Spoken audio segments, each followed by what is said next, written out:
going on, good people? It's Iceberg. Happy Tuesday to everybody out there. Hopefully everybody's morning's getting started off on a very positive note.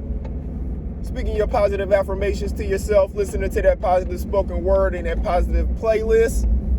All of the things that get your juices flowing in the right direction. Getting your attitude started on a positive tip today. Even if you went to bed with something negative on your mind, no matter what it is, I don't need to give specifics. You know how you felt when you laid your head down. Even if you maybe had some crazy stuff going on in your head while you were sleeping, you still have the opportunity to control your actions and your attitude and start this day off on a positive note. It's just taking control of your mind. Again, taking control of the two things that you can, your actions and your attitude. So you make sure you start this day out in the right way with all the positive vibes that you can. There's no need going into the day starting it off with negativity. It's going to have an impact on the entire rest of your day, and it may not play out in the best for you. So hopefully everybody has got that going on. You know that's what we do over here. That's how we definitely start ourselves off. Getting the positivity out there, because the day's going to be filled with enough negativity, whether it be stuff you watch on the media, stuff you encounter at work. If you're a student, maybe some things you encounter at school. There's enough negativity out there that we don't need to start our own day off by ourselves with all that negativity in our hearts and in our minds. That's the only thing I'm trying to say with all of this. But shifting gears to a subject that some people may consider negative, but while there is a lot of negativity in this subject, it is an important subject for people to understand, which is the reason why that negativity is allowed to persist in it, because I believe the majority of people don't understand this subject. And what I'm talking about is politics. Yes, I did say we are going to get more into politics. And yes, I will be ending up doing some live streams. I've been doing some research of how I want to bring it to you all, but it's not yet the time. And I'll explain that in this message right here. So, in the majority of the states, across the 50 states of the United States and Puerto Rico, the primaries have not happened yet. You know, they've had New Hampshire, they've had, I think, Nevada and Iowa, something like that, right? None of them three states represent people like me. None of them are in North Carolina, even in the vicinity of North Carolina. Hell, people in Virginia vote very differently than people in North Carolina. And people in South Carolina vote very differently than people in North Carolina. So you can't even say if the states around us have gone, because South Carolina goes next week. They have their primary next week. And what the primary does is it is for determining who the sole candidate is to represent a party.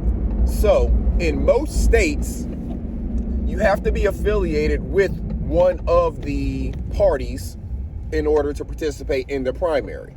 So for example, here in North Carolina, you have to be registered, or you can be unaffiliated, but whenever you go and vote in that primary, you can only vote for either the Republican side, the Democrat side, and I believe there's a Libertarian Party here that's officially registered, so you can vote that party as well. But you can only vote for one of them. You can't say, for example, vote for Nikki Haley on the Republican ticket and then come and vote for Biden on the Democratic ticket and then vote for somebody else on the other. You don't get to do that. You only get to choose one, and you got to vote, under that party. So I'm unaffiliated. I don't vote in the party primaries. So what happens is the primary happens in North Carolina. It's on March 5th. It's a day they call Super Tuesday. That's when a bunch of states, I want to say it's like 14 or so, but there's a bunch of states, they all have their primaries all on that same day. They call it Super Tuesday. It's happening March 5th this year. So about 4 weeks from today, I believe I counted right, maybe 3 weeks, but it's, today's Tuesday. So it's a Tuesday. It's either 3 or 4 weeks from today. And in most of the states, you need to look for yourself for your specific state. But in most of the states, you have to have already registered for whichever party it is that you're going to be affiliated with. Now, there are some states that allow you to register like at the polls the day of voting. But in a lot of states, you have to have already registered for as a Republican or a Democrat or a Libertarian. And again, the parties that are in your state, it varies state by state because not all parties are registered in all states. So again, you have to know the situation of your state. You can very easily look this stuff up online. You can either just Google search the question that you have, or you can go to the, I'm not going to quote it because I'll say it wrong, but I looked it up last night, and I'm going to do a live stream here soon, hopefully, that covers all of this stuff. But it's really going to be important after March 5th. Well, not after March 5th, but basically after the primaries. Whenever we start getting into general election season, that's when I'll really get more ramped up because we'll know who candidates are and we can look up their records.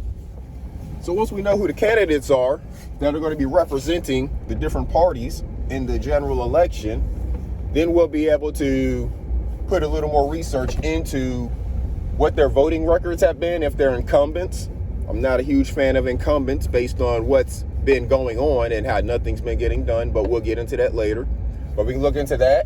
If they are a new candidate, we can look into their background and their history. So you don't end up electing someone like George Santos, whose entire background and history was a lie, all fabricated. But the voters of that third richest voting district in all of the 435 districts across America, that's the third richest, I believe they said. And those voters elected George Santos. Why? Because he got out in front of them, smiled, and said things that they wanted to hear. But he lied to them about pretty much everything. And they didn't do their research. They just believed what he said, believed his lies, and voted for him. Now, they got bailed out. The Republican Party did something good and, expelled him from Congress. So the voting people got bailed out. And then so now they just voted last week and they put somebody new in, and he'll start in the beginning of March because Congress is on a break right now. Excuse me.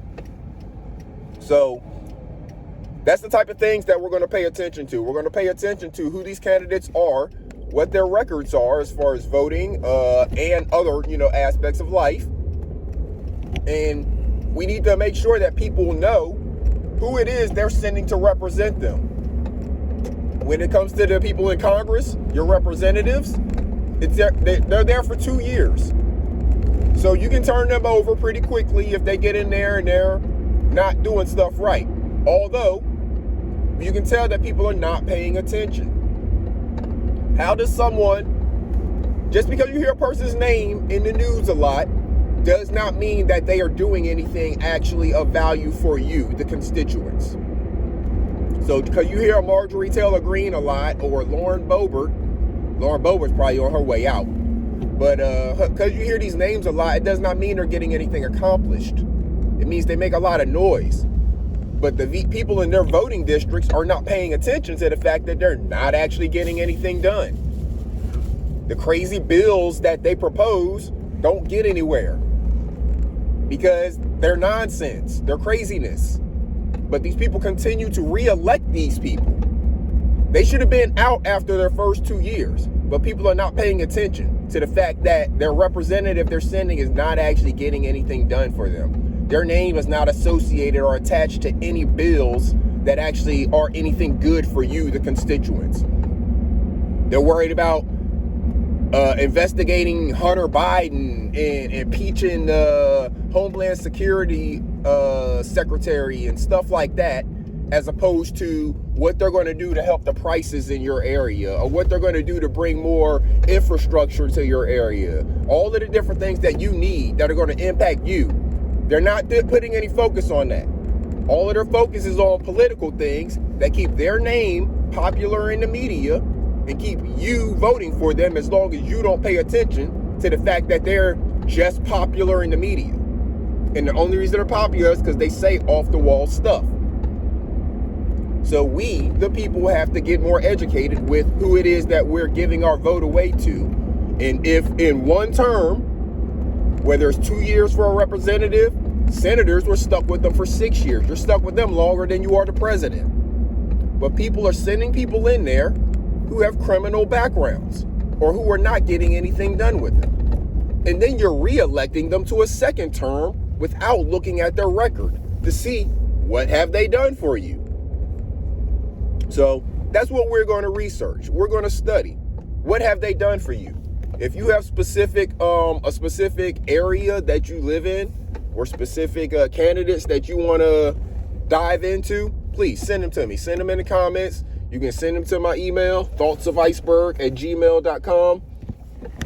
But I'm going to be looking at some certain ones. I'm going to be looking at ones that apply to kind of local to me.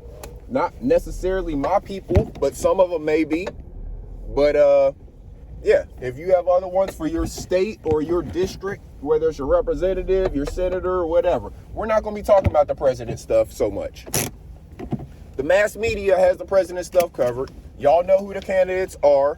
And I don't think there's anything else that you really need to know about these candidates to help inform your decision. They both have records. They both have past. A lot of people are caught up in whether they like the person or not, as opposed to what the person's actually getting done as the president of the United States. So we're not going to talk about that as much, but we are going to talk about these senators. We are going to talk about these representatives, and we're going to talk about the local people, the local politicians for you, your governors, your mayors, your state senators and representatives, your state Supreme Court. Those are elected. The state Supreme Court, at least here in North Carolina, they're not lifetime positions. That's just the federal Supreme Court that's lifetime. The state Supreme Court, they're elected officials.